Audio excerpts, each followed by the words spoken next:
Hello, FormFest crew. Thank you so much for joining us today for our second to last session of the day.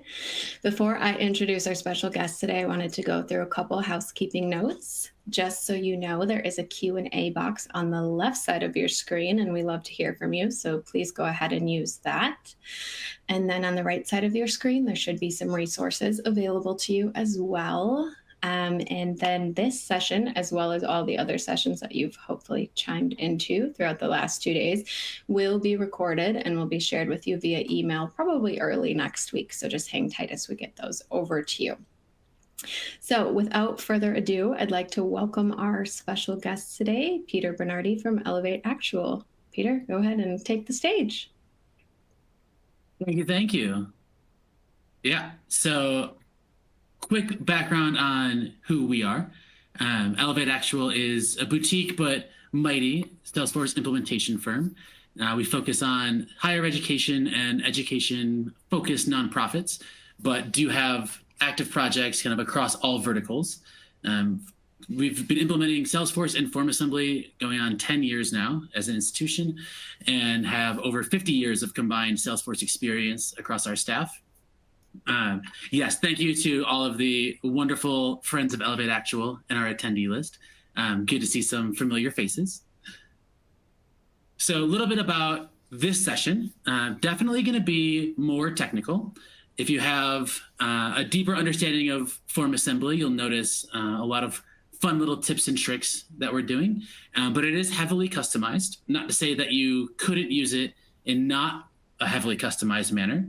But we'll go through the new assessments architecture that Salesforce has provided in Education Cloud, Nonprofit Cloud, all the different verticals. Talk a little bit about the form structure and how we have a pretty slim prefill connector that is doing a lot of heavy lifting. Go through, probably not in super depth unless we have some questions about it, but look at some of the jQuery customizations that we're doing. Talk a little bit about the data considerations, and then we'll probably sprinkle in kind of an end-to-end demo throughout.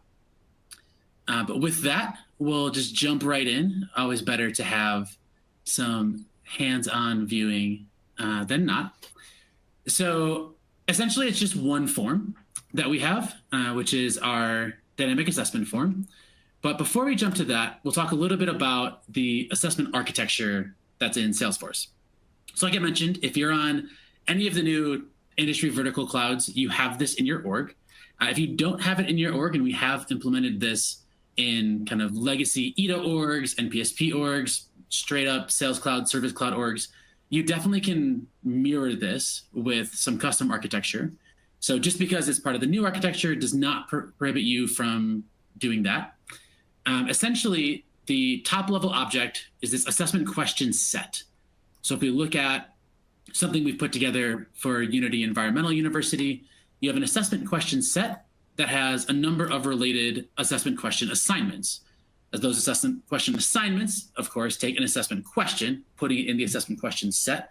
All of the architecture, as you can imagine with most things in Salesforce, quite wordy.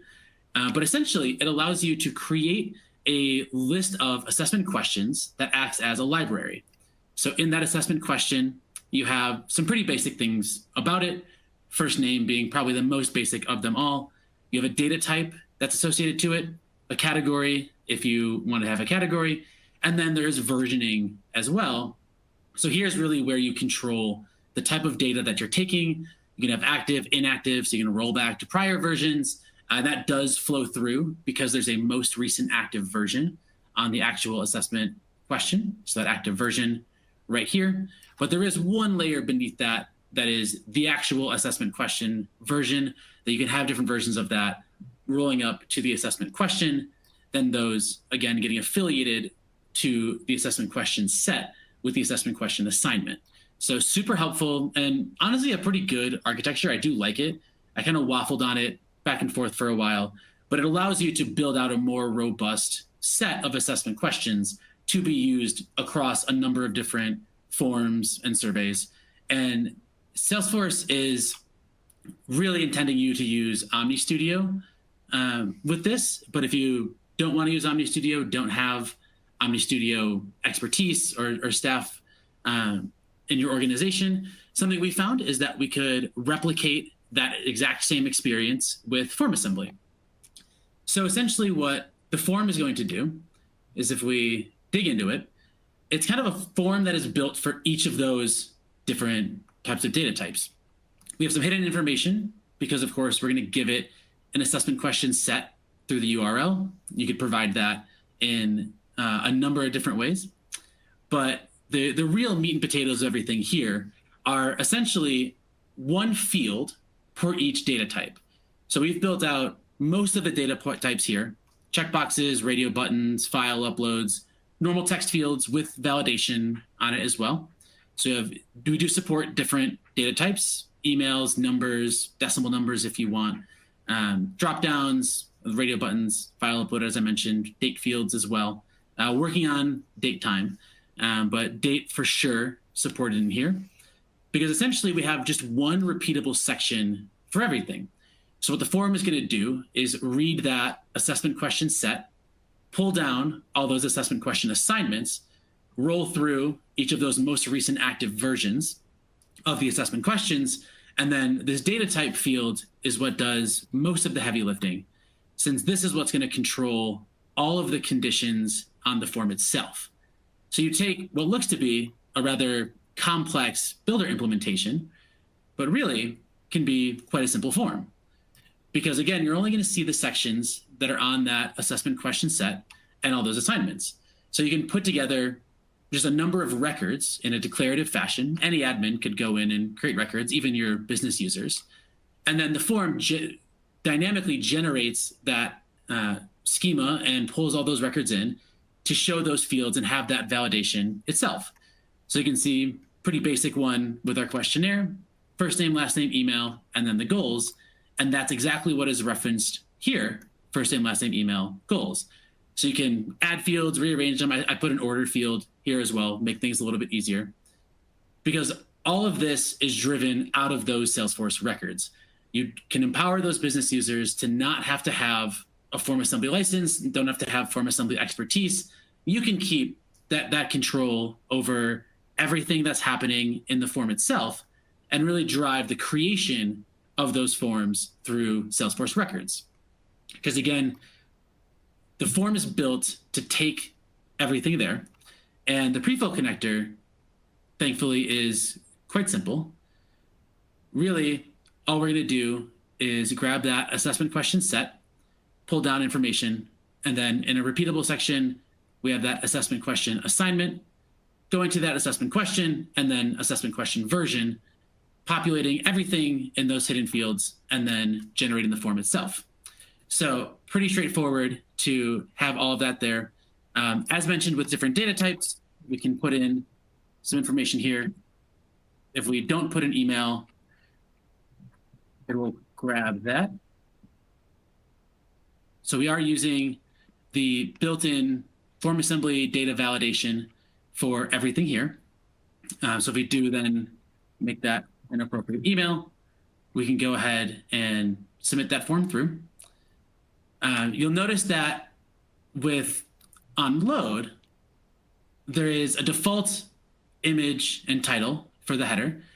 So for this implementation for Unity, and then it's going to pull down the information off the assessment question set.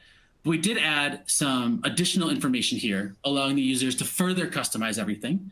So you can change the logo, display copy, title color, button color, and submit message.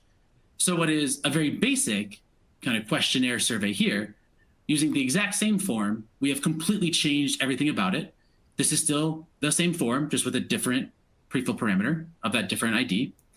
Pulling in new logo, new colors, new styles. We are toying with different custom fonts as well, which should be able to accomplish that as well. And so this is now a little bit more robust of a form, still having some of those basic text fields, but pulling in radio buttons, checkboxes, text areas.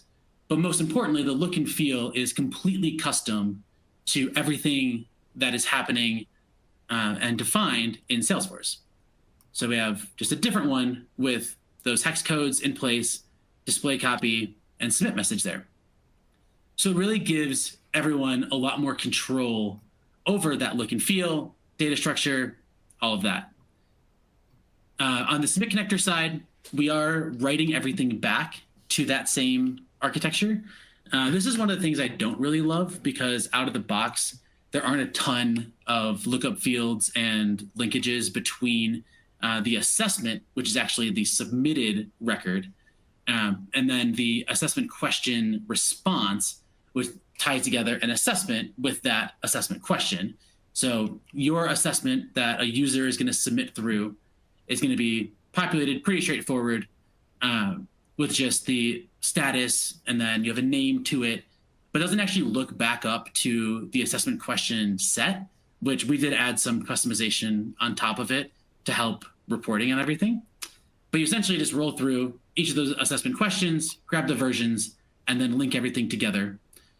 We did have to do a little bit more mapping here, because one section in the form could be literally anything. It could be a text field, it could be a radio button, it could be a drop-down menu, a file upload, things like that. So the connector itself stays rather simple, but a lot of that heavy lifting, again, is done in the builder itself and with some of the custom code that we're doing thus far. So again, everything in the builder controlled by that data type field.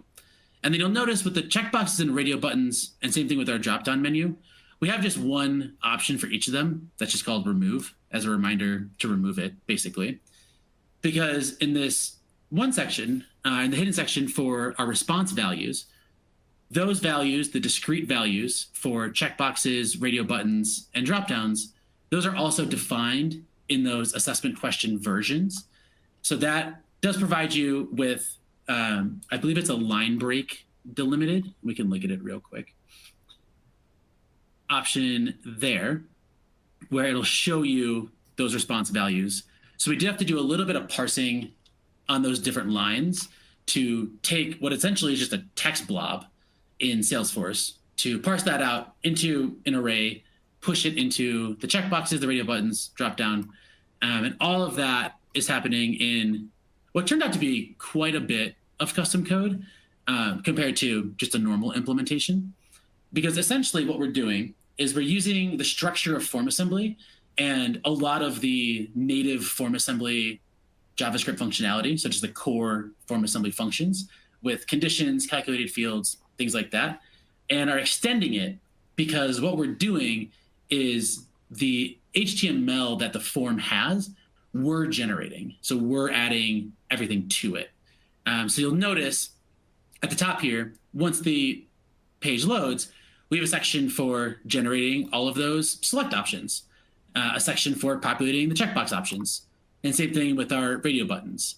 So we have three core functions that we're going to call later on to say, hey, we're going to iterate through each of those assessment questions, see what that data type is, and then call the appropriate function that we need in order to actually generate that wrapper.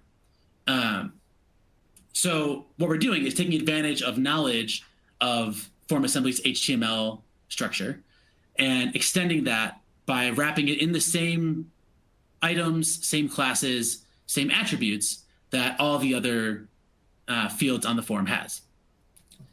And then on top of that, since we are generating this essentially on page load, Form Assembly doesn't really know what the data is, because the data could change every single time. We could add a new record right now and the entire form would change.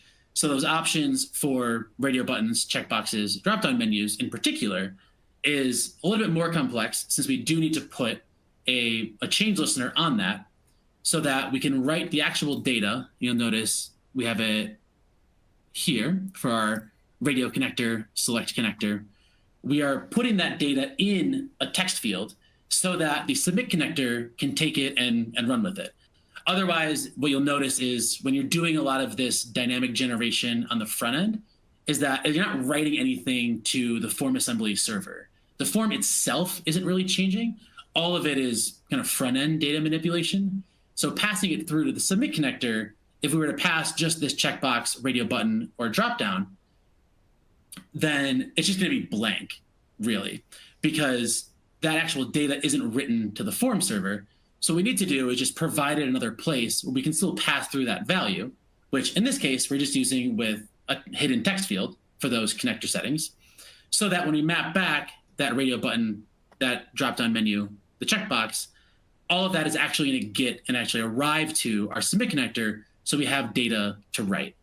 So that was one kind of big blocker to everything, is that changing the data on the front end doesn't change the data that form assembly is passing through to its own server when writing the response. So we did have to institute kind of the biggest part of custom code here is just the change listeners, so that when one of those fields changes, we know what field is changing because it's still going to fire that change event. We know exactly what to do with it.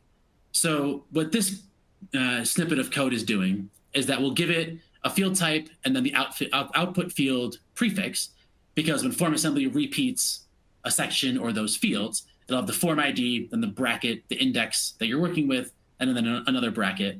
So it's quite convenient since we know exactly where to put it programmatically. So we can parse through the DOM in that instance and know where to put that value.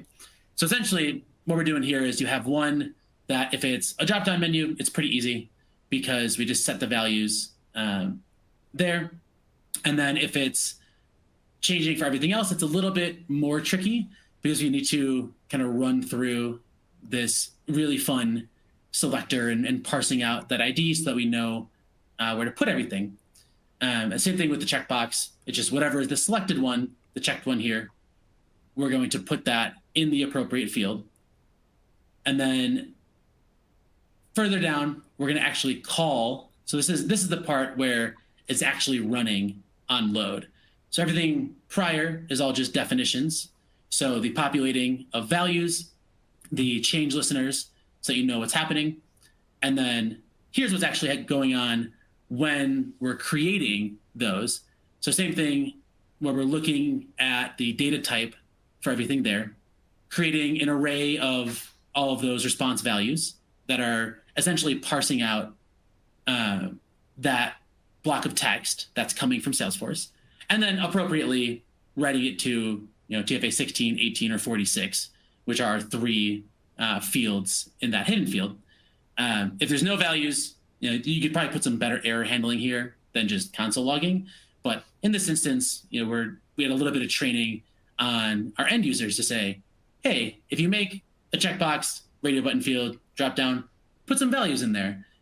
Because funny enough, Salesforce does not actually validate that if you've created a discrete data set, that there is discrete data in that discrete data set.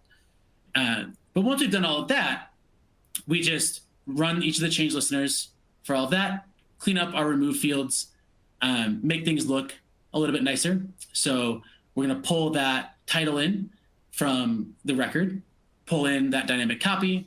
If a new header logo is provided, we're going to go ahead and change that source there. So again, that was just this hosted URL here. So you can put literally any image file and it'll be supported. And then show all of those and we're done. Because what's going to happen is when the form loads, it'll run through, populate all those values, but then everything else that is happening in the form are really just those change listeners that are pointing to each of those repeatable fields. So in this case, 53, 54, and 55. So that if we go ahead and show these,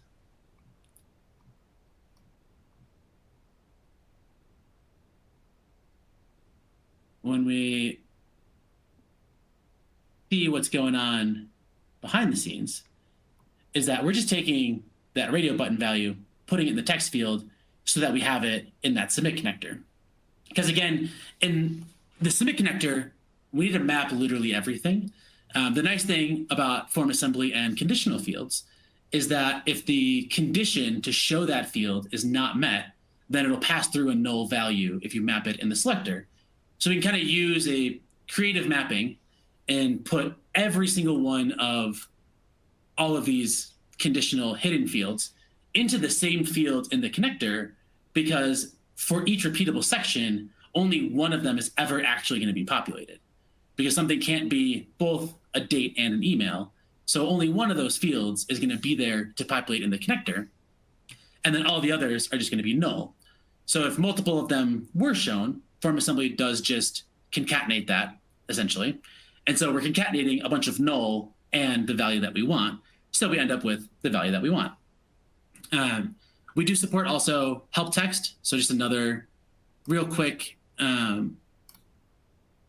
little piece of text down there, styled as kind of the standard below field help text, just populating any of that help text that's in a hidden section back into a text element. You'll notice on these, if it's not there, then it just gets removed. So a lot of small kind of quality of life building on top of it. And while the initial build was quite lengthy, as you can imagine, once it's up and stable, it is pretty extensible for anything. And Unity is using this right now for a lot of their assessments, because then reporting, which we're doing a lot of the reporting in CRM analytics, more so than kind of just standard Salesforce reports, just to have a little bit more knowledge on it.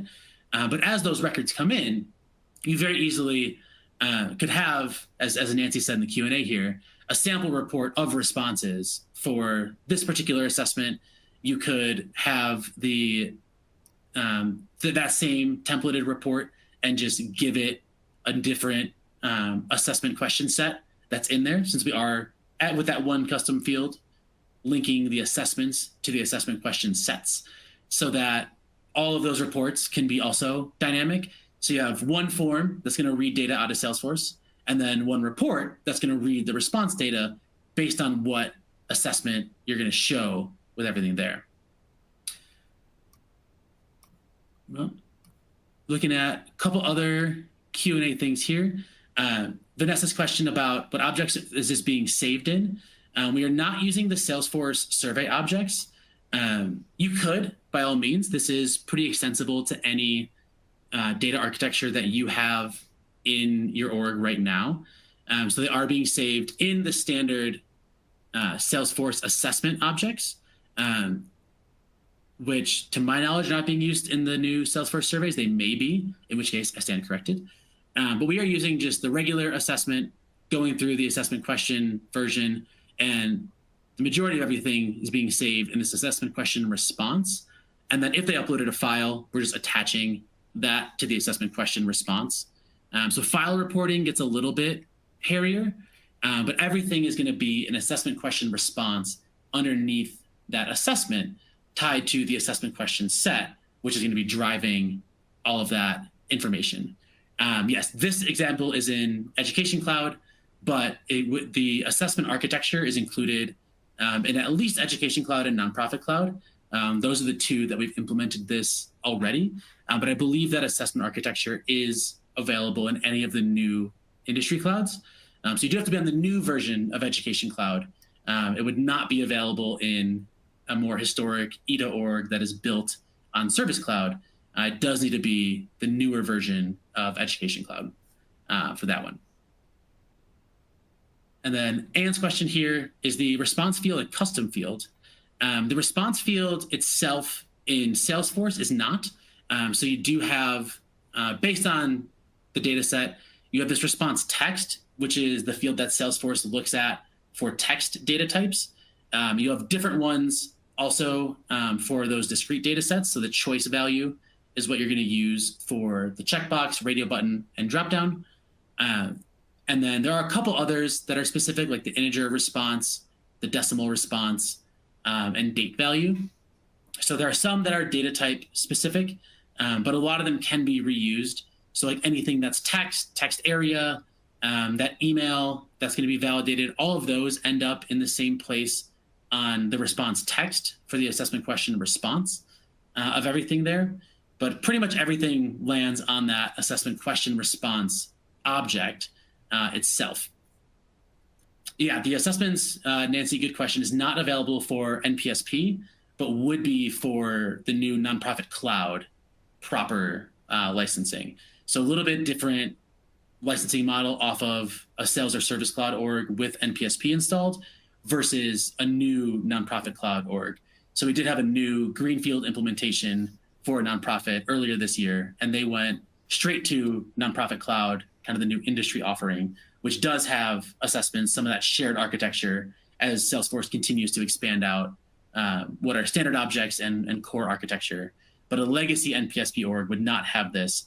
But as I mentioned before, you very easily, it's not a super complex architecture. You definitely could replicate this, and we have in the past with just custom objects.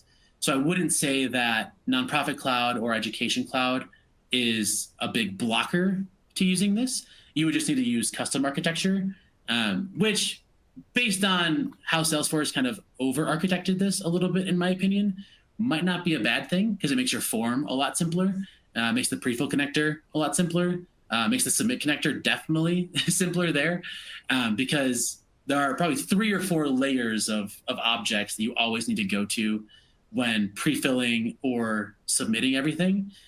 So maybe not a terrible thing if you're on an older org, which it seems like some of the people here in the Q&A are.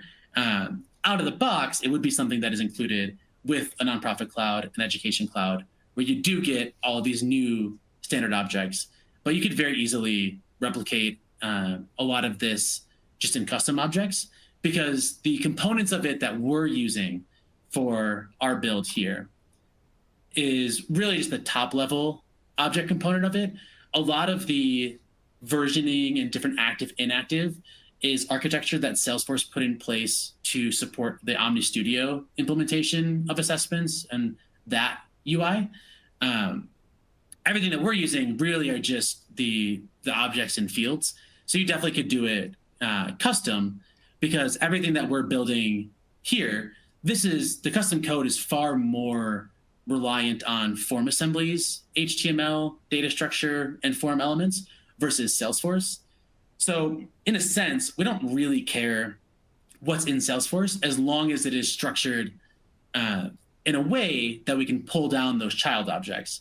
So really, as long as you had that assessment question set and then assessment questions, that would be really the only prerequisite to implementing. Because again, once your form is built and once your custom code is in place where this data structure is the set of fields that you're going to support, you will never have to change anything on the actual form side. That form could then push to a shared architecture for those responses, getting to kind of those form and report templates that I mentioned before. But everything then just goes through one form.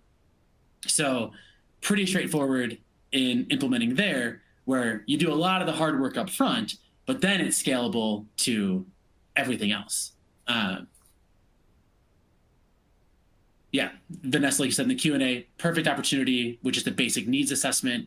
You don't have to go to Education Cloud. Just make a couple objects and you can get started with that. Another question here is that could you use just vanilla JavaScript with everything instead of jQuery?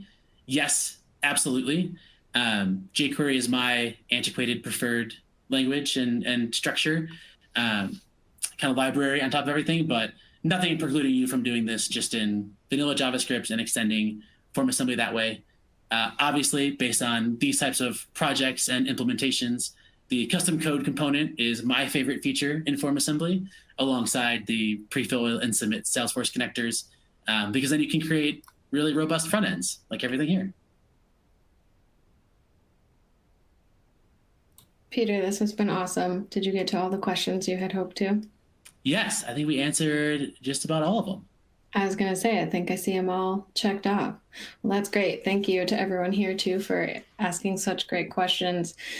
Again, Peter, thank you. This was an awesome session, and I think will be really useful to a lot of people. So just to wrap it up here, we have one more session, our wrap-up session, in about 15 minutes at 4:30 Eastern. So we hope to see you all over there as well. We'll be announcing some winners of some fun FormFest swag. You can see my nice Forms Rocks t-shirt here, and we have some hats to match, and we'll be giving out some Beats headphones. So join us if you can, and our Chief Customer Officer, Katrina Garza, will be wrapping things up for us. But Peter, thank you. Any last final words? No, thank you all for joining. Love the questions and engagement. Obviously, feel free to connect with us, elevateactual.com, find me on LinkedIn. Happy to talk through the implementation more, provide all the sample code and sample forms so you guys can play around with it. Awesome. Thanks, Peter, and thanks all. Have a great rest of your day.